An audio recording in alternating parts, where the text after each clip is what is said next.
ನಮಸ್ತೆ, ಕ್ಯೂರಿಯಸ್ ಕನ್ನಡ ಚಾನಲ್ಗೆ ಸ್ವಾಗತ. ಮೊದಲು ನಮ್ಮ ಚಾನಲ್ನ ಸಬ್ಸ್ಕ್ರೈಬ್ ಮಾಡ್ಕೊಳ್ಳಿ, ನಂತರ ವಿಡಿಯೋನ ಪೂರ್ತಿಯಾಗಿ ನೋಡಿ. ಇನ್ನು ಕುಸುಮ ಆದಿ ಹತ್ರ ಮಾತಾಡ್ತಾ ಇರ್ತಾಳೆ. ಇನ್ನು ಕುಸುಮ ಹೇಳ್ತಾಳೆ, ಯಾಕೆ ಫ್ರೆಂಡು ಈ ರೀತಿ ಮಾಡ್ತಿದ್ಯಾ, ಏನಾಯಿತು, ಯಾಕೆ ಭಾಗ್ಯನ ಜೊತೆ ಈ ರೀತಿ ನಡ್ಕೊಳ್ತಿದ್ಯಾ ಅಂತ ಕೇಳ್ತಾಳೆ. ಆಗ ಆದಿ ಹೇಳ್ತಾನೆ, ಏನಾಯ್ತು ಗೆಳತಿ, ನಾನೇನು ಮಾಡಿದೆ ಅಂತ ಕೇಳ್ತಾನೆ.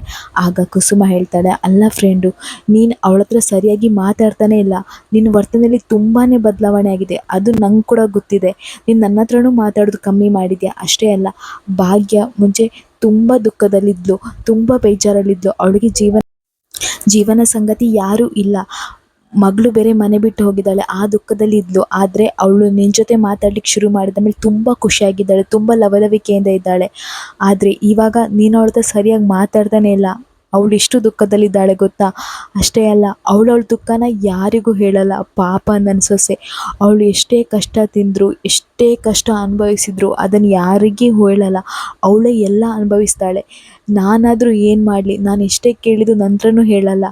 ಆದರೆ ಇತ್ತೀಚೆಗೆ ಅವಳು ತುಂಬ ಬೇಜಾರಾಗಿದ್ದಾಳೆ. ನೀನು ಅವಳ ಹತ್ರ ಸರಿಯಾಗಿ ಮಾತಾಡ್ತಿಲ್ಲ ಅನ್ನೋದೇ ಅವಳ ತುಂಬಾ ದುಃಖ ಕೊಟ್ಟಿದೆ. ಫ್ರೆಂಡು, ಏನಾಯ್ತು ಫ್ರೆಂಡು, ಹೇಳು ಫ್ರೆಂಡು, ಯಾಕೆ ನೀನು ಅವಳ ಹತ್ರ ಮಾತಾಡ್ತಿಲ್ಲ, ಅಂಥದ್ದು ಏನು ಮಾಡಿದ್ಲು ಅವಳು, ನಿನಗೂ ಅವಳಿಗೆ ಏನಾದರೂ ಜಗಳ ಆಯಿತಾ, ಹೇಳು ಫ್ರೆಂಡು, ಏನಾಯಿತು ಅಂತ ಕೇಳ್ತಾಳೆ ಕುಸುಮ. ಆವಾಗ ಆದಿ ಹೇಳ್ತಾನೆ, ಅದಕ್ಕೆಲ್ಲದಕ್ಕೂ ಒಂದು ಕಾರಣ ಇದೆ ಗೆಳತಿ ಅಂತ ಹೇಳ್ತಾನೆ. ಆಗ ಕುಸುಮ ಹೇಳ್ತಾಳೆ, ಏನು ಫ್ರೆಂಡು, ಏನು ಕಾರಣ ಅಂತ ಹೇಳ್ತಾಳೆ. ಆಗ ಆದಿ ಎಲ್ಲ ವಿಚಾರನೂ ಹೇಳ್ತಾಳೆ. ಆಫೀಸಲ್ಲಿ ಸ್ಟಾಫ್ನವರು ಆದಿ ಮತ್ತು ಭಾಗ್ಯನ ಸಂಬಂಧದ ಬಗ್ಗೆ ಮಾತಾಡಿದ್ದು, ಅವರಿಬ್ಬರ ನಡುವೆ ಏನೋ ಇದೆ, ಅವರಿಬ್ಬರು ಹತ್ತಿರ ಆಗ್ತಿದ್ದಾರೆ, ಭಾಗ್ಯ ಆದಿಯಿಂದಲೇ ಕೆಲಸಕ್ಕೆ ಸೇರಿದ್ದು, ಆ ರೀತಿ ತುಂಬ ಕೆಟ್ಟದಾಗಿ ಮಾತಾಡಿದ ಎಲ್ಲ ವಿಷಯನೂ ಹೇಳ್ತಾನೆ ಆದಿ.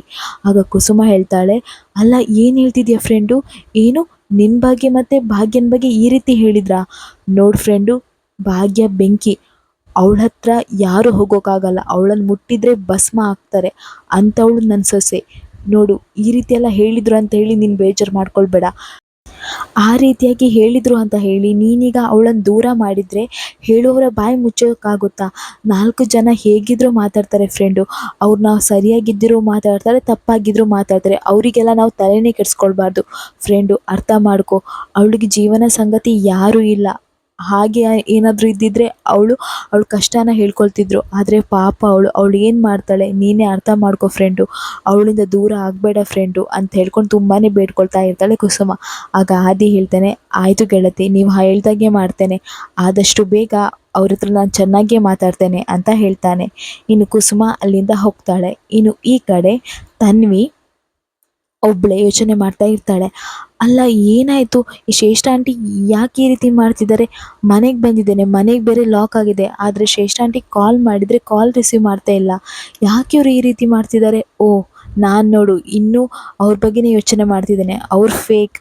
ನಂಗೆ ಆವಾಗಲೇ ಗೊತ್ತಾಯಿತು, ಅವ್ರ ಪಾರ್ಟಿಯಲ್ಲಿ ಇದ್ಕೊಂಡು ನನ್ನ ಹತ್ರನೇ ಸುಳ್ಳು ಹೇಳಿದರು ಮೀಟಿಂಗಲ್ಲಿದ್ದೇನಂತ ಹೇಳಿ. ಇವಾಗ ಕಾಲ್ ಮಾಡಿದರೆ ಮೆಸೇಜ್ ಹಾಕಿದ್ದಾರೆ ಮೀಟಿಂಗಲ್ಲಿದ್ದೇನಂತ ಹೇಳಿ.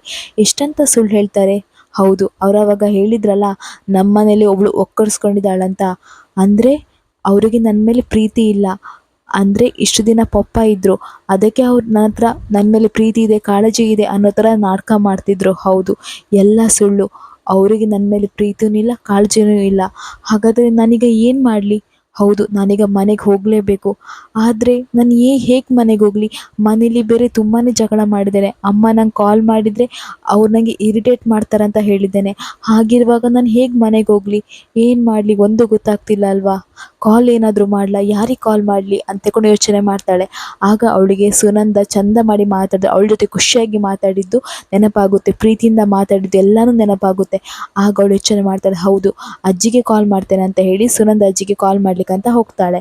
ಇನ್ನು ಈ ಕಡೆ ಭಾಗ್ಯ ಮನೆಗೆ ಬರ್ತಾಳೆ. ಅವಳು ತುಂಬ ಖುಷಿಯಾಗಿ ಬರ್ತಾಳೆ. ಆಗ ಸುನಂದ ಹೇಳ್ತಾಳೆ, ಭಾಗ್ಯ ಇವಾಗ ಬಂದ್ಯಾ ಅಂತ ಹೇಳ್ತಾಳೆ. ಆಗ ಭಾಗ್ಯ ಹೇಳ್ತಾಳೆ, ಹೌದಮ್ಮ. ಅಮ್ಮ, ನಿಂಗೊಂದು ಖುಷಿಯಾದ ವಿಚಾರ ಹೇಳಬೇಕು. ಏನು ಗೊತ್ತಾ, ತನ್ವಿ ಇವತ್ತು ಹಾಸ್ಪಿಟ್ಲಿಗೆ ಬಂದಿದ್ಲಂತೆ, ಗೊತ್ತಾ ನಿಂಗೆ ಅಂತ ಕೇಳ್ತಾಳೆ. ಆಗ ಸುನಂದ ಹೇಳ್ತಾಳೆ, ಅಯ್ಯೋ ಭಾಗ್ಯ, ನಂಗೆ ನೆನಪೇ ಹೋಗಿತ್ತು ಕಣೆ. ಹೌದು ಕಣೆ, ಅವಳು ನಾನಿರುವಾಗಲೇ ಬಂದಿದ್ಲು. ಏನು ಗೊತ್ತಾ ಭಾಗ್ಯ, ಅವಳು ಎಷ್ಟು ಚೆನ್ನಾಗಿ ಮಾತಾಡಿದ್ಲು ಗೊತ್ತಾ, ನಮ್ಮ ಹತ್ರ ಎಲ್ಲರ ಹತ್ರನೂ, ಕಿಶನಿಗೆ ಕೂಡ ಎಷ್ಟು ಧೈರ್ಯ ಹೇಳಿದ್ಲು, ಎಷ್ಟು ಬುದ್ಧಿವಂತಿಕೆಯಿಂದ ಮಾತಾಡಿದ್ಲು ಗೊತ್ತಾ. ನನಗಂತೂ ತುಂಬ ಖುಷಿಯಾಯಿತು ಭಾಗ್ಯ ಅಂತ ಹೇಳ್ತಾರೆ. ಆಗ ಭಾಗ್ಯ ಹೇಳ್ತಾಳೆ, ಹೌದಮ್ಮ, ಅವಳಿಗೆ ಪೂಜಾ ಅಂದರೆ ತುಂಬಾ ಇಷ್ಟ, ಅದಕ್ಕೆ ಅವಳು ಅಲ್ಲಿ ತನಕ ಬಂದಿದ್ದಾಳೆ ಪೂಜನಿಗೋಸ್ಕರ ಅಂತ ಹೇಳ್ತಾಳೆ. ಆದರೆ ಏನು ಮಾಡಲಿ, ಅವಳಿಗೆ ನನ್ನ ಮೇಲೆ ಮಾತ್ರ ಸಿಟ್ಟಲ್ವಾ, ನನ್ನ ಮೇಲೆ ಮಾತ್ರ ಕೋಪ ಅಲ್ವಾ ಅಂತ ಹೇಳ್ತಾಳೆ. ಆಗ ಸುನಂದ ಹೇಳ್ತಾಳೆ, ಇಲ್ಲ ಭಾಗ್ಯ, ನಿನ್ನ ಮೇಲೆ ಕೋಪ ಇದೆ, ಆದರೆ ಆ ಕೋಪ ಕಮ್ಮಿ ಆಗಿದೆ ಅಂತ ನಂಗೆ ಅನಿಸ್ತಾ ಇದೆ. ನೋಡು ಭಾಗ್ಯ, ಇನ್ನೀನು ಕಾಯಬೇಡ, ಮೊದಲು ಅವಳಿಗೆ ಕಾಲ್ ಮಾಡು ಭಾಗ್ಯ, ಇನ್ನೀನು ಕಾದ್ರೆ ನಿಂಗೇನೆ ಕಷ್ಟ, ಮೊದಲು ತನ್ವಿಗೆ ಕಾಲ್ ಮಾಡು ಭಾಗ್ಯ ಅಂತ ಹೇಳ್ತಾಳೆ. ಆಗ ಭಾಗ್ಯ, ಆಯ್ತಮ್ಮ ನೀನು ಹೇಳ್ದಾಗೆ ಮಾಡ್ತೇನೆ ಅಂತ ಹೇಳಿ ಕಾಲ್ ಮಾಡಲಿಕ್ಕೆ ಹೋಗ್ತಾನೆ. ಆಗ ಗುಂಡಣ್ಣನು ಬರ್ತಾನೆ. ಅಮ್ಮ, ನೀನು ಮತ್ತು ಅಜ್ಜಿ ಮಾತಾಡ್ಸ್ಕೊಳೋದು ನಾನು ಕೇಳ್ಕೊಂಡೆ. ಅಂದರೆ ನೀನು ತನ್ವಿ ಅಕ್ಕನಿಗೆ ಕಾಲ್ ಮಾಡ್ತಿದ್ಯಾ, ಅಂದರೆ ತನ್ವಿ ಅಕ್ಕನಿಗೆ ಕಾಲ್ ಮಾಡಿ ಇಲ್ಲಿ ಕರ್ಕೊಂಡು ಬರ್ತೀಯಾ, ಅಂದರೆ ತನ್ವಿ ಅಕ್ಕ ಮನೆಗೆ ಬರ್ತಾಳೆ ಹೇಳ್ಕೊಂಡು ತುಂಬಾ ಖುಷಿಯಾಗಿರ್ತಾಳೆ. ಇನ್ನು ಭಾಗ್ಯ ತನ್ವಿಗೆ ಕಾಲ್ ಮಾಡಬೇಕು ಅನ್ನೋ ಅಷ್ಟರಲ್ಲಿ ತನ್ವಿ ಸುನಂದಾಗೆ ಕಾಲ್ ಮಾಡ್ತಾಳೆ. ಆಗ ಸುನಂದ ಹೇಳ್ತಾಳೆ, ಭಾಗ್ಯ, ತನ್ವಿ ಬಗ್ಗೆನೇ ಮಾತಾಡ್ತಾ ಇದ್ವಿ, ಈಗ ನೋಡು ತನ್ವಿನೇ ಕಾಲ್ ಮಾಡಿದ್ದಾಳೆ ಅಂತ ಹೇಳ್ತಾಳೆ. ಆಗ ತನ್ವಿ ಕಾಲ್ ಮಾಡಿರ್ತಾಳೆ. ಇನ್ನು ಅದನ್ನು ಗುಂಡಣ್ಣ ರಿಸೀವ್ ಮಾಡಿ ಮಾತಾಡ್ತಾನೆ. ಗುಂಡಣ್ಣ ಹೇಳ್ತಾನೆ, ಅಕ್ಕ ಹೇಗಿದೆಯಾ ಅಕ್ಕ ಅಂತ ಹೇಳ್ತಾನೆ. ಆಗ ತನ್ವಿ ತುಂಬಾ ದುಃಖದಲ್ಲಿ ಮಾತಾಡ್ತಾಳೆ. ಆವಾಗ ಗುಂಡಣ್ಣ ಫೋನನ್ನು ಭಾಗ್ಯನಿಗೆ ಕೊಡ್ತಾಳೆ.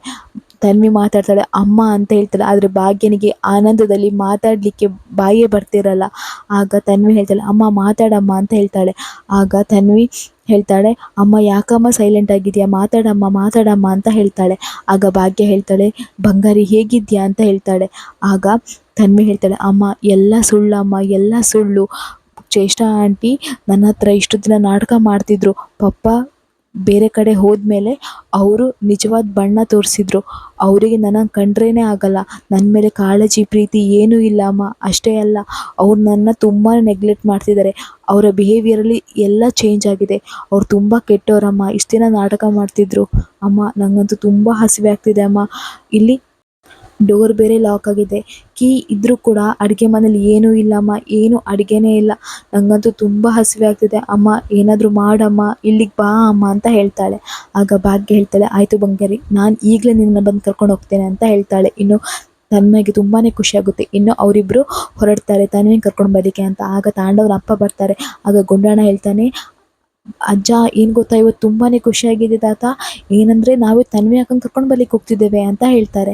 ಆಗ ತಾಂಡವನ ಅಪ್ಪ ಹೇಳ್ತಾರೆ, ಹೌದಾ, ತನ್ವಿ ಬರ್ತೆ ಅಂತ ಹೇಳಿದ್ಲಾ, ಆದರೆ ಈ ರಾತ್ರಿಯಲ್ಲಿ ಹೇಗೆ ಹೋಗ್ತೀರಾ ಅಂತ ಕೇಳ್ತಾರೆ. ಆಗ ಗುಂಡಣ್ಣ ಹೇಳ್ತಾನೆ, ಅಯ್ಯೋ ತಾತ, ನಾನಿದ್ದೇನಲ್ವಾ, ನಾನು ಕಿಕ್ ಬಾಕ್ಸಿಂಗ್ ಕಲ್ತಿದ್ದೇನೆ, ನಾನು ಅಮ್ಮನ್ನು ಸೇಫಾಗಿ ಕರ್ಕೊಂಡೋಗಿ ಸೇಫಾಗಿ ಕರ್ಕೊಂಡು ಬರ್ತೇನೆ ಅಂತ ಹೇಳ್ತಾನೆ. ಅವರೆಲ್ಲ ಖುಷಿಯಾಗಿ ತನ್ವಿನ ಕರ್ಕೊಂಡು ಬರ್ಲಿಕ್ಕೆ ಅಂತ ಹೋಗ್ತಾರೆ. ಇಲ್ಲಿಗೆ ಈ ವಿಡಿಯೋ ಮುಗಿಯುತ್ತೆ. ನಮ್ಮ ಕ್ಯೂರಿಯಸ್ ಕನ್ನಡ ಚಾನಲ್ನ ಸಬ್ಸ್ಕ್ರೈಬ್ ಮಾಡ್ಕೊಳ್ಳಿ.